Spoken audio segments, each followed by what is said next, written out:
I do want to welcome the great one, Michael Vass. And then in a few minutes here, I'm going to get everybody on the panel. We're going to talk about everything. But first of all, Michael, host of No Soundbites Allowed, also my co-host on the S&V 500. Again, it's another crazy, busy week. We've gone from Kamala Harris telling us that Hurricane Ian relief is going to be based on equity. By the way, there's been a lot of fact checks trying to change the story. Pete Buttigieg has come out to try and change the story. No, Kamala Harris is being honest. That because it's Executive Order 13895, which was signed by Joe Biden on January 20th of 2021, that focused everything in the federal government on diversity and equity. That was the main thing that every government agency and department had to focus on. And that includes FEMA in dealing with the hurricane. So when she said that the people were going to be helped by their equity, by their, not necessarily by their need, but by the equity, she was being honest. Now we have Pete Buttigieg and fact checkers trying to say, well, you don't quite understand. No, we're going to help everyone. No, that's just because of the backlash of the consequences of the reality. It's very upsetting. And I really have been pissed off about that. Of course, we have what's going on in Saudi Arabia, OPEC, just as expected.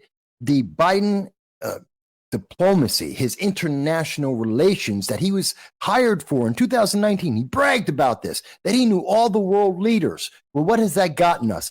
With OPEC, 2 million barrels a day less of oil, which means higher inflation. It means higher prices of fuel in the middle of the winter for here in the United States and our allies overseas.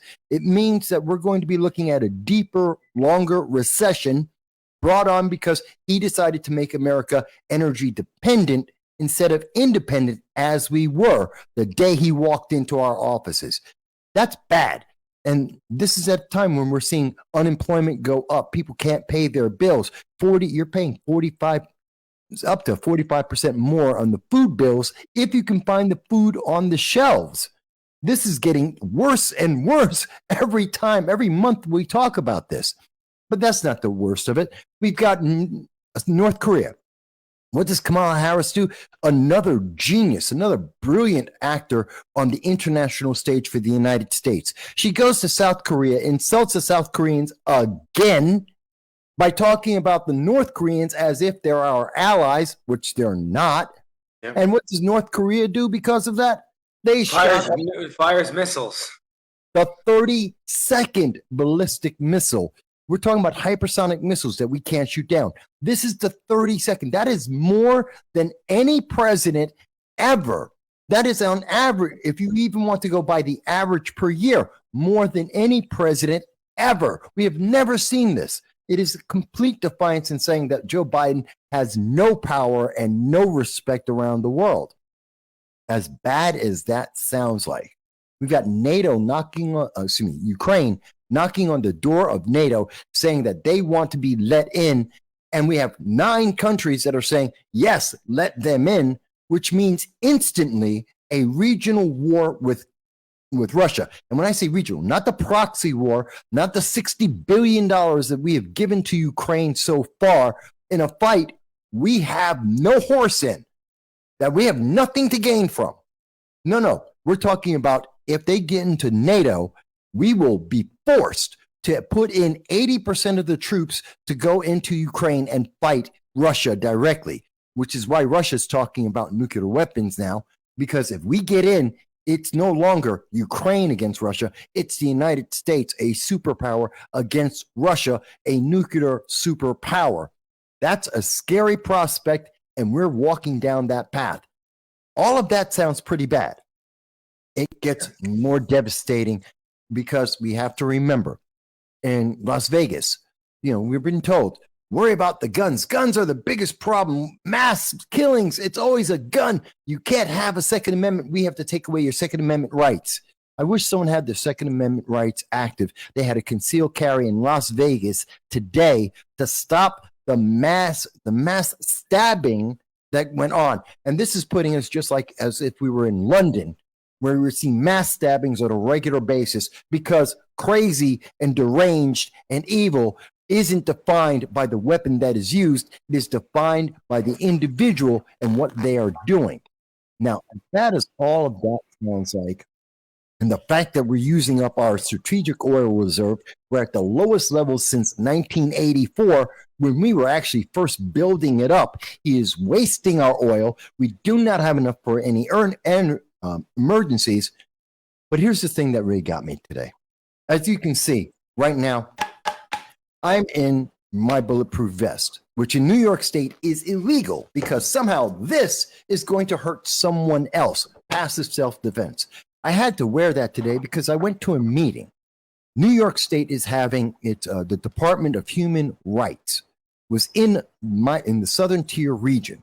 Now, this is normally an event that would bring out progressive leaders of tomorrow, the far left. We're talking about Antifa, BLM, and again, progressive leaders of tomorrow, otherwise known as Plot, who have made death threats against me on a regular basis, that surrounded me for over an hour with 50 of their allies telling me that I'm an Uncle Tom, that I'm not black. The worst slurs you could possibly imagine. But I wanted to cover this event because it's important for the local community to understand what's going on. And appointed Governor Kathy Hochul is doing the same thing that Kamala Harris is. She's trying to put in a human rights commission into the southern tier of New York. That means higher taxes. It means more bureaucracy, more paperwork, and more fuel for the far left to tell the entire community that white people are evil by birth, black people are victims, and we all need the government to take care of us and micromanage our lives. It is insane that this is happening. And why is it happening now? Because they know that at the end of this year, Democrats are not going to have power in Congress. We see Joe Biden they're already looking for the 25th Amendment to get him out. We're hearing more and more about his mental breakdowns. We know Hunter is about to go into jail, which only took 3.5 years to get there. And they're still wasting time with that with the FBI because that should have been filed months ago. We know, the Democrats know, they have pissed off the American people. But what they're doing is they're setting up these wonderful traps with equity all around the nation so that they can turn around and when they hand it off to the Republicans and tell everyone, well, the Republicans failed because everything's falling apart and it's because they're white Republicans and therefore they're MAGA, they're evil, they're domestic terrorists, and we have the solution. It's a human rights commission. It's equity and diversity. You have to go back to that. And that is going to be the message through the second half of 2023, all the way until 2024, when Kamala Harris is looking for the nomination from the Democrats to run for the presidency because she's a person of color and she might be a female. We don't know because none of us are biologists here. And she absolutely doesn't know because she's a progressive. I tell you, when we look at this kind of scenario, and I just ran through these things very quickly, this is just the major news that's going on. And in every single aspect, in every state, I've been talking to people in California, North Carolina, New York State, Texas, there is not one part of this nation that is looking to be has a happy outlook going forward because they have, in the space of 19 months, completely depressed the entire nation and took the world with them. My God, folks, isn't it amazing? I'm so happy we're all here. We're all safe. And all of us can understand where the problems are coming from right now. Am I right? Absolutely. Karen, I want to start with you. You probably have a lot of thoughts of what Michael just said. Did I miss anything? I don't know, Michael, you covered a lot in this very short period of time. And it was very succinct and sobering. It's coming down to whether or not America, the way our founding fathers envisioned it, has a lifespan left. And everything that Michael talked about is a symptom to a problem that is more systemic in the way that we conduct government now. The three branches of government are all compromised, and the weaponization of the different pieces of it, controlled by special interests and a two-party system that is corrupt to the core. Yeah, this we're kind of echoing some of the things we talked about yesterday with Mike last night on Ty Price's show. I mean, not only our domestic policies, and we look at what's going on in this country, from the incredible crime, the unmitigated disaster known as our southern border, what is going on with this country politically, extreme volatility, and then you look at overseas, whether it's Iran, whether it's Europe and Ukraine and Russia, the oil situation, OPEC now cutting. It's extraordinary times. I hate to say this, but I'm old enough to remember stagflation, okay, under Jimmy Carter. And I lived through that. When you keep spending money that you don't have, as Greg mentions, it's inflationary. At the same time, the cost of everything that you need, the raw goods you need, are going up. Now, this is a twofold problem. First of all, we don't have energy independence anymore. That's key. Look at your electric bill, look at your gas tank, look at your heating fuel oil. They're all going up. That's what happens when you don't have energy independence. And that makes us subservient to other countries. That's what OPEC is doing. And they've been doing it very clearly. Iran is loving this right now. But also China's loving this because, see, we can't afford the goods from overseas, but we also don't make anything. Under the Obama administration, we became a service economy. And because we became service, we don't manufacture things here. We have to get everything, and we get it mostly from China, which means that China, anytime they're pissed at us, just slows down production. At the same time that the costs of everything are going up, so it costs us more to bring the goods over when they eventually get them here. That's why we have 15 to 25% of our shelves are empty right now. This is stagflation. We're already there. We're already well into a recession and have been since February of 2021, by my calculations. This is one of the deepest, longest recessions that we have ever seen. And the only reason why we don't know that right now, and everyone's talking about it, is because they keep changing the definitions to kick it down the road to get past the next election so that they no longer are the ones who are responsible and they can blame it on someone else.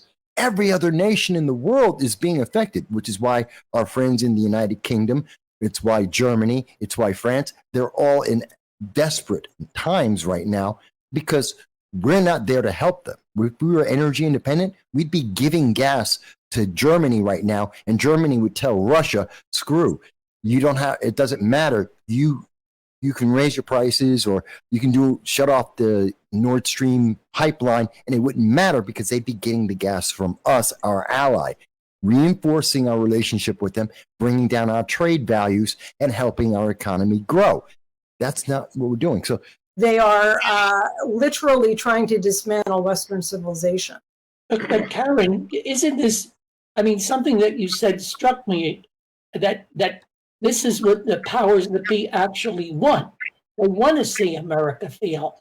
And, Yes. and that includes, I'm assuming, the leaders of our own government. Okay? Isn't this the first time that we've ever had to worry about something like that? I mean, we've had economic downturns before, but I don't know that we've ever had the notion that the people in power want to see this happen and want to see us fail. there's a very small group of individuals who are well-funded, who are supported by an even smaller group of individuals who have an agenda. And they're using that agenda against the American people. They're trying to make us more and more woke. They're trying to demoralize the American people. And in doing so, they're taking down our economy. They're taking down our rights and our freedoms. They're trying to strip us of being able to have passive body armor and passive protection. They're trying to take away our Second Amendment rights. They're trying to convince us that people are intrinsically evil or wrong just by the color of their skin or where they were born at, because we have no leader and we have no plan. And the only thing that we are seeing is they're trying to instill upon us a woke agenda that demoralizes and depresses us and separates us from God and each other. Well, what's the net result of that? And if we take control of 2020, for the Senate and the House. I believe we can, and we take control. We get some stuff done. If we get some stuff done, we're going to win for a while if we keep the same zeal we've got really trying to make. New York voter rolls include 3.1 million registered without records proving their identity. Did you hear about that? Well, what? You're telling me that New York State has dead people that vote? No! Say it isn't so. That couldn't be possibly true for every election since I've been born. I mean, come on. It was just announced that Planned Parenthood is advertising puberty blockers to minors. I mean, it's not a surprise to me that this for-profit business, that their whole purpose is to take away the next generation. I mean, that's what Margaret Sanger created it for. yes. To remove future generations. In particular, she was a eugenicist. Well, people that she didn't like. Well, Right. people she didn't like, and people who are black, and people who are mentally disabled, and Yes. quite a few people on that list. So are we surprised that that same organization that had a mission statement to remove the next generation has now looked at the next most profitable thing they could, and that is to convince 8-year-olds that they should chop off their genitals and to make them sterile effectively? And is that a surprise that they would move? It's like it's a parallel move for them. Your thoughts on Kanye West wearing the White Lives Matter shirt? One, no, he has no political career, and he probably never will. I do believe he does in the future. And two, and you know this, Rory, I don't care about any of the entertainers.